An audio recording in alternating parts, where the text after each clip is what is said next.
Well, I don't really have any kind of formal presentation or PowerPoint or anything like that, so it's mostly just like interrupt me at any moment for any kind of question whatsoever, so anything, like really anything. But first of all, so I'm Daniel. I went to university down in Washington, D.C., the American University, and Washington's a really good city, so if you're interested in government and that kind of thing, I would definitely apply to schools down in D.C. But so after I went through school pretty quickly, so I went through school in 3 years and ended up working in politics on Capitol Hill. So I was in one of these giant, ridiculously fancy office buildings with marble floors and all this ridiculousness.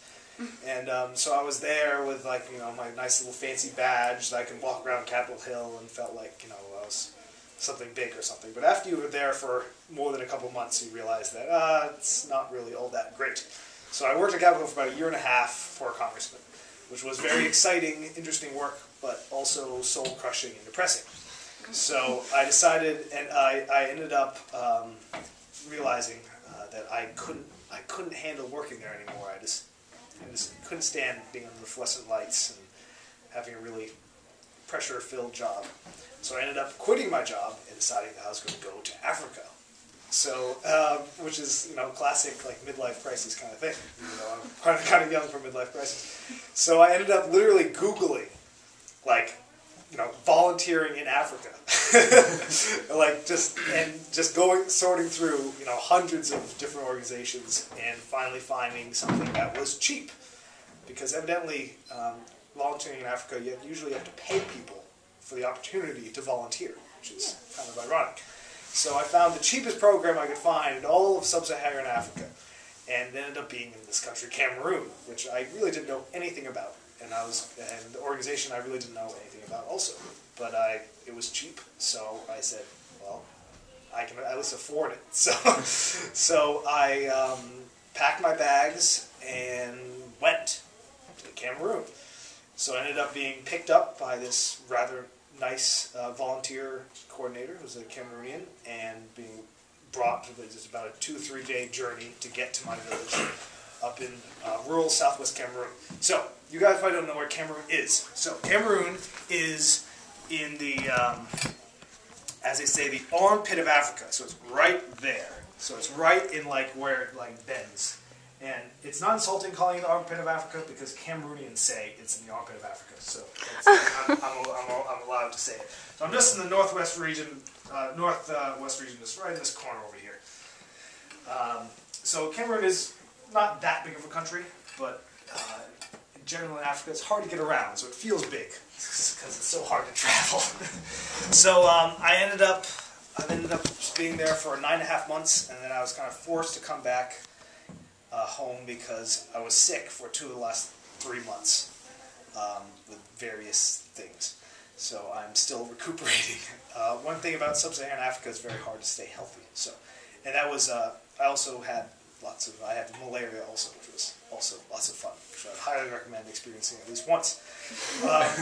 So I was there at first to do organizational development, which is OD work for slang, which is basically one of the big things that people do basically when they volunteer in third world country. So you go over and help develop an organization. Not all that fun, really, developing an organization, because basically you're doing things like creating filing systems and all these other things which are rather dull. So I realized that it was kind of too much of an uphill battle doing OD work. So I decided to spend all my time working for a specific project in my NGO, which the NGO is named BERDEP. Bello, I have no idea what it stands for, but it's basically Bello Rural Development Project. And I decided to work for a specific project within my organization, which was a Sponsor an Orphan Project, which is basically what it sounds like. We coordinate getting international volunteers, international people to sponsor individual orphans. So you get a person from Germany or Spain or America to sponsor an individual orphan in the community. Cameroon has a ton of orphans. Basically, in sub-Saharan Africa, there is more, basically an unlimited amount of orphans. That's basically how we looked at it. There's so many that you can never even begin to deal with all of them. Mostly because of the HIV/AIDS. It's one of the major causes, but also because of all the other various diseases that they have in Cameroon. So, for example, malaria. I mean, malaria is just so prevalent that, and it's so hard. I mean, most people can't get treatment for it. So a lot of people die off from malaria, a lot of people die off from HIV/AIDS, and a lot of people die off from things that are basically mysteries. People just die. The life expectancy in Cameroon is well below 60. It's more around early 50s or so. And even that is, you're pretty lucky to get that long, get to live that long in life. So you end up producing lots of orphans, especially because people have lots of kids. So I don't know, the women in the room, like you guys, you'd probably already have a kid, maybe two, by the time you're 18. I knew of women who were, say, 20, and they already had 4 kids. Wow. So it's difficult. Well, there's no birth control. Right? Yeah, there is a big movement for condoms because of HIV/AIDS, but I mean, frankly, it's an uphill battle which will never be won, in my opinion, to actually getting condoms into all these houses. When you have such a small disposable income, you're not going to spend money on putting plastic on yourself. So it just spreads. So HIV is continuing to spread, and people just have tons of kids. People become sexually active very early, I would say, especially if you're a woman. So basically, when you hit puberty, you are fair game for any man under the age of 50. So it's tough to stay non-pregnant, basically, after you turn about 12 or so. Is rape an issue? Is there there is some. It's not as bad as some other places in Africa, but if you are someone who is a vulnerable person, so for example, if you're a woman and mentally ill, there's high instances of rape and things like that. So lots of unpleasantness. What my little organization did is started to sponsor individual orphans in the community who were in the worst shape, who were in the need of the most help. So that process is tough. So you have to basically pick out kids in a really, really poor area who are orphans and pick the ones that are the worst off. And basically, the ones that you don't pick are probably screwed. But, I mean, it's your kind of duty to pick the worst off. So currently we have 59 kids sponsored in the community. out of about how many? Basically, once again, unlimited. So it's just, you can't even get a number to it. So, I mean, hundreds of orphans, they're all over the place. Most of the, we sponsor them, and we don't have an orphanage. We actually sponsor them and place them into other housing. So it's usually relatives, so grandparents, aunts and uncles, and things like that. And these worst off kids have to be more than just orphans. So it's bad enough being an orphan in Cameroon. I mean, because basically you're dirt poor and you don't have parents, obviously. But we got the worst ones off. So we had ones. We have about a quarter to a third of our kids are HIV positive. All of them from birth. A lot of other ones have, say, are really, really poor. So I mean, there's levels of poor. There's, being able. But basically the kind of poor that they're not able to get enough food. And so we would sponsor those children who are the most seriously in need in the community. And we basically pay for everything. So we sponsor. So our sponsors pay for everything from their school fees, which is a lot. Even though there's quote unquote free education in Cameroon, it's so corrupt that the schools charge lots of administration fees to help pay for the principal's car, for example. So you end up paying we ended up having to pay lots of money to keep our kids in school, and we also pay money for things like uniforms. So you'd imagine that really poor people would be required to have uniforms, but if you don't have a uniform with your name sewed into your front and your head shaved recently, you get kicked out of school. Even though these kids, even though everyone is dirt poor, you still have to do all these ridiculous things to stay in school. So our main focus is keeping kids in school until the end of school, which is basically when you're 18 or so. Which is challenging to get anyone to stay in school that long in Cameroon. But that was the main focus of the project. And the main work I did was helping facilitate the project continuing. So I helped with everything from boring things like doing accounts, because we have individual accounts for every child. So if you buy a pen for a child, which is like 10 cents, you have to put it in their account books in a book and in a computer system. So there was lots of that kind of boring work, and I also did things like bring our worst off kids to the hospital for when they need checkups or when they're ill and other things. Because we have the worst off kids, they tend to have illnesses. And do you have to pay for the hospital for them? Or Everything's paid. What's medical care in Cameroon? Well, medical care, there is no real medical healthcare system in Cameroon. There are no social services system in Cameroon. So there is no social services, for example. So if your uncle is not feeding you and starving you, there is no ability, there's no government agency to take you out of that home. Or, for example, if you have no money and you need emergency care, there is no agency to pay for that. There's nothing. So so the sponsors basically pay for everything, and then if the sponsor doesn't have enough money, then we have a support fund which would help support them. So the healthcare system basically is religious-based. So all the hospitals are either Baptist or Catholic, is the majority of them, and which is really the greatest advantages I've found of having this big Christian movement in Africa is the healthcare system. So basically, the biggest healthcare system is the Baptist hospital system. So we bring most of our kids would go to the Baptist hospital, which was actually luckily we had a hospital that was relatively nearby, and one of the best ones in the country. Now, a best hospital in Cameroon isn't particularly great.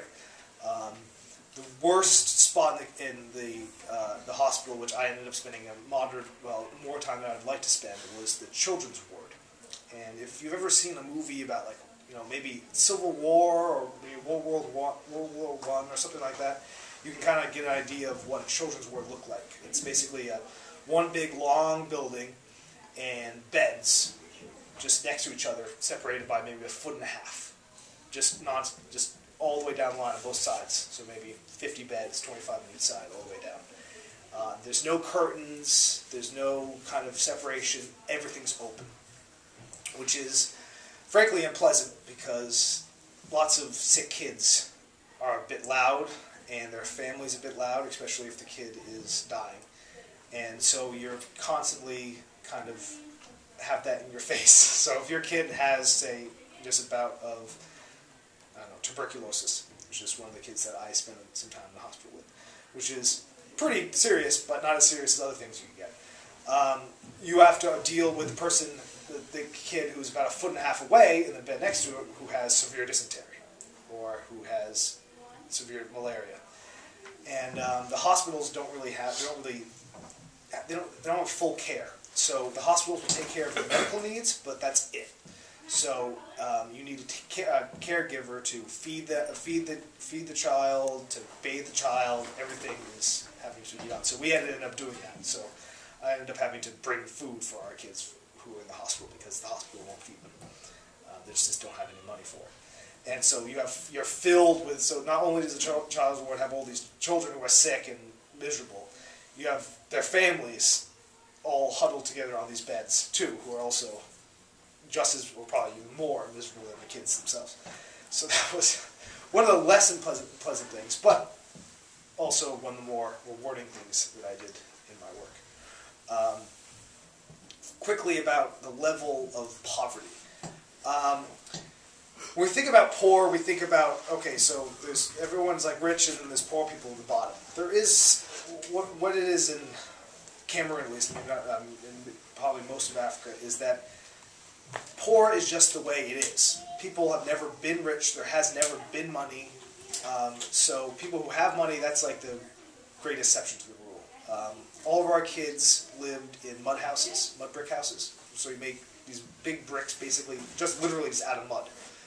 And they're about as good for building supplies as you would imagine. So if they get wet, they literally just wash away. So the houses are made out of mud brick.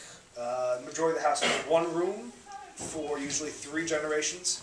So it'd be a house about the room size of this room. It'd be a fire pit in the middle, and beds just lining the outside.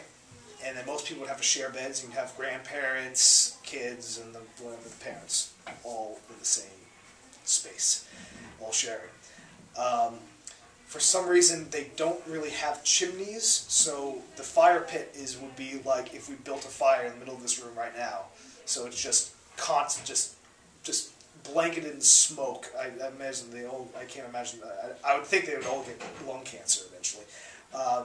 And they cook over an open fire, so it's very inefficient. And they use green wood often, so it's just filled with smoke, and that's the homes. And of course, at first, when you arrive, it's a little bit like, taken aback. But then after a couple months, that's the way it is. You just get completely used to it. It's just dirt floors, mud brick house, a couple beds, maybe a chair or two. Often there's no chairs, maybe a bench. And that's about it. The vast majority of people are subsistent farmers, so they farm just enough to usually sell just a little bit to make some kind of income. It's either selling bananas or maize, beans, and also that's about it. The other striking thing I have to say about how they make their living is women basically, the saying is women do 90% of work in Africa. So men have it pretty good in Cameroon. Men basically, you make the decisions and you drink beer, which is probably not a good mixture of the two. But women do all the work. They raise the kids. Well, no, they nurse the kids. Women, generally the kids raise the kids. So you often see kids about this tall carrying babies on their back. Basically, as soon as you walk, you start carrying babies on your back. It's just it's unbelievable how little you see, and you start working. So one of my favorite things I used to see was little processions of kids about this tall, all carrying buckets, which are about half the size of them, filled with water, waddling up the roads. There's tiny little kids with kids on their back. Mothers don't have time, frankly, to raise kids because they have to do things like nursing. So they have to do nursing, and they have to farm. So they do almost all the farming in Cameroon. They also do almost all the selling of food to make money, and they do all the housekeeping and cooking. And so they're busy all the time being a woman in Cameroon. And of course, you're a woman in Cameroon as soon as you have a kid. So you basically start working basically when you hit puberty. So it's pretty tough to be a woman in Cameroon. Men are in charge. They do driving. So, well, if you're really rich and have a car, you would drive it. But you drive like the taxi cabs, which are ancient Toyotas, really ancient Toyotas. And they drive the taxi cabs, do the mechanic kind of stuff, and they build. And other than that, that's all they do. Men don't really do anything else other than those 3 things. And a lot of men don't do those 3 things, so they don't do that much. They're like in charge of the household, but that's their main duty. They're pretty, a bit lazy, in my opinion, some of the men. The women are the ones who really work really hard. But when you get to that kind of level of poverty, you don't really have a lot of options to do anything, frankly, other than survive on a daily basis. So get enough food on a daily basis, get enough firewood to cook the food, and that's basically your main goals on a daily basis. They don't have any kind of disposable income of much sort. Right? This is probably 95% of people. Now, 5% of people have a little bit of disposable income. There's a lot of mobile phones now. Maybe 1 to 2% of people have a car. Other than that, it's pretty desperate. But once again, we would sponsor the most desperate of the orphans in that desperate situation. So we're the poorest of the poor and the ones who are in the worst health shape. So I think before, I'm just going to have just questions for you guys. I'll tell you a quick little thing about one of my favorite kids, Stefan. So Stefan is one of the longest sponsored kids. So he was originally sponsored, I think, almost 5 years ago now. He is 16 years old and is about this high. A lot of the kids who have been malnourished or have HIV/AIDS. They have severe stunted growth. So we have kids who are, say, 12 years old and they look like they're 6. And he looks like he's about 8, even though he's 16. He is HIV positive, and he has had various health ailments. One of the reasons why I liked him so much is he's the most stubborn child possibly in the world. He once got a infection in his eye, I think about 4 or 5 years ago. 4 years ago, I think now. And he refused to take medicine, and we could not get him to take the medicine consistently. So he lost the eye. So now he's one-eyed and HIV positive. And that's the kind of kid he is. He used to steal from all the volunteers, like pickpocket them, and do all these other shady deals. He's an amazing manipulator of everybody. He's had various skin diseases, so his face and head is scarred, and also parts of his body. He has such severe full-blown AIDS now that he basically has no immune system. But he survived tuberculosis this last summer, somehow. I'm not exactly sure how. Even though, according to the doctors, he should have been dead about a year or 2 ago, just because he has no immune system. He's just like a tough little guy. He will do anything to get luxury food. And luxury food is basically any kind of meat. So he will do anything. If I got him a little beef stew before I left, and the happiest I've ever seen in his life was getting that beef stew because he loved anything beef. But his mother was I don't know if she was exactly a prostitute, but she very possibly was. It's very tricky to figure out if they are or not. She died of HIV/AIDS when he was, I think, 1 year old. He ended up living with his grandmother for most of his life, and his grandmother is the most ancient person in the world, as far as I'm concerned, and who would fall asleep about every 3 to 4 minutes, I would say. And he ended up not really getting enough food for a lot of his life, and because of his severe HIV/AIDS, having other various health issues, including just having one eye. He's a classic one of the kids who, no matter how bad the kids are off, they're still kids.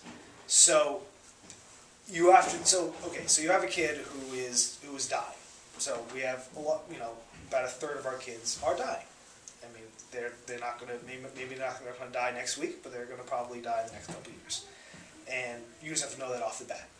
So this kid should have been dead about 1.5 years ago, but he's still going strong and may live longer than all of us, as far as I'm concerned.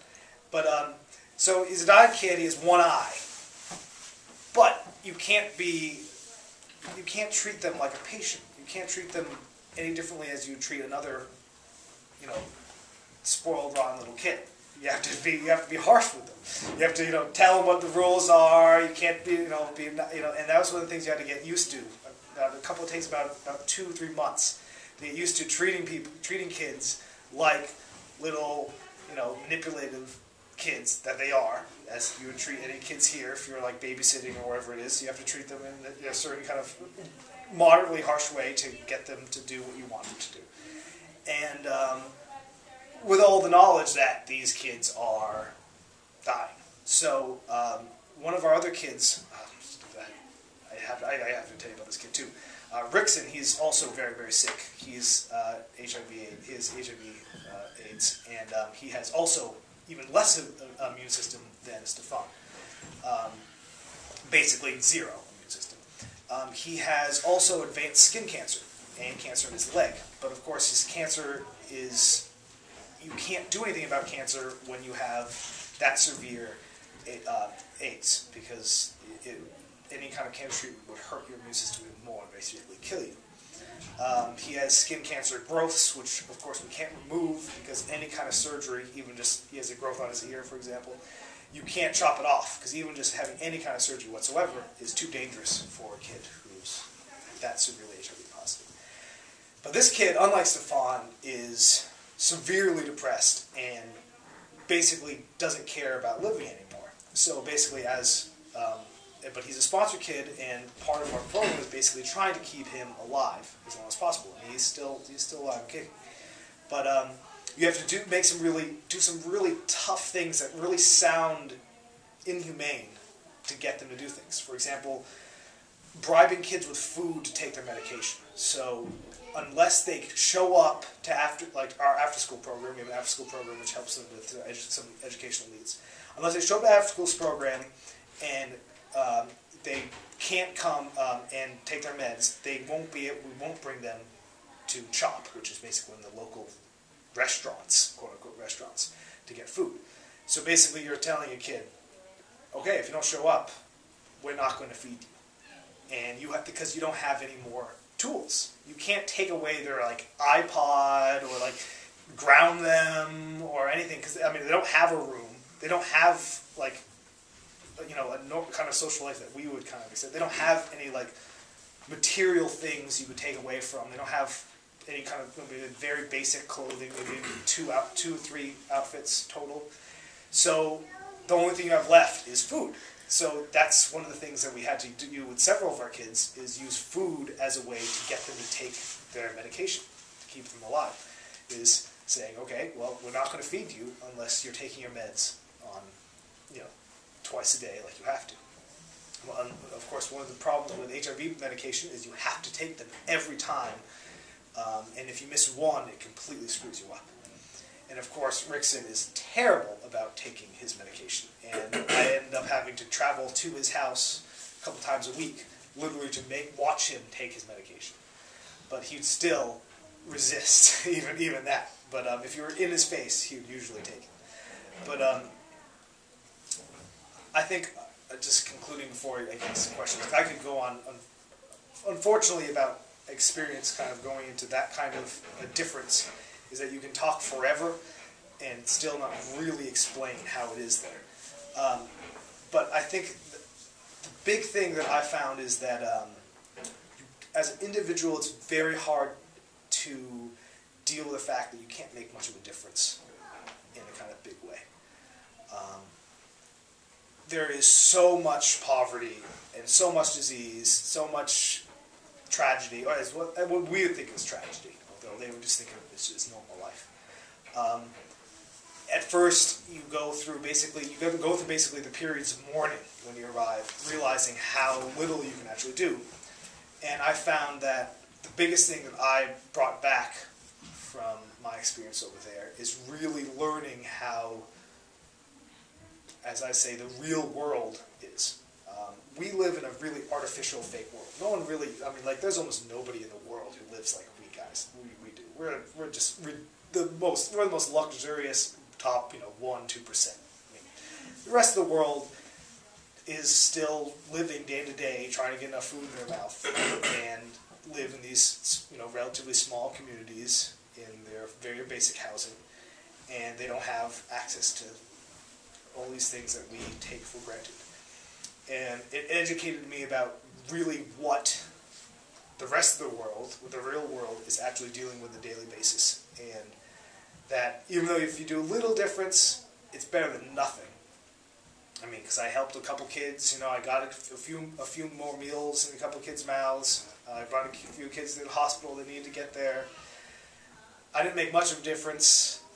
The place is not going to be that much different since I was there. It was maybe a tiny, tiny bit different. A couple kids have, maybe a little tiny bit better off. Maybe I taught, a couple kids their ABCs. But I now know how it is. And so I'd encourage all of you guys for, while you're in college, so I'm expecting most of you guys to head off college, even if you're not in college, but to either take an alternative spring break or take a summer, or after you graduate college, decide to spend a little time to actually see how the rest of the world actually is. And that's not Western Europe, although Western Europe's a lot of fun. I've spent some time there too.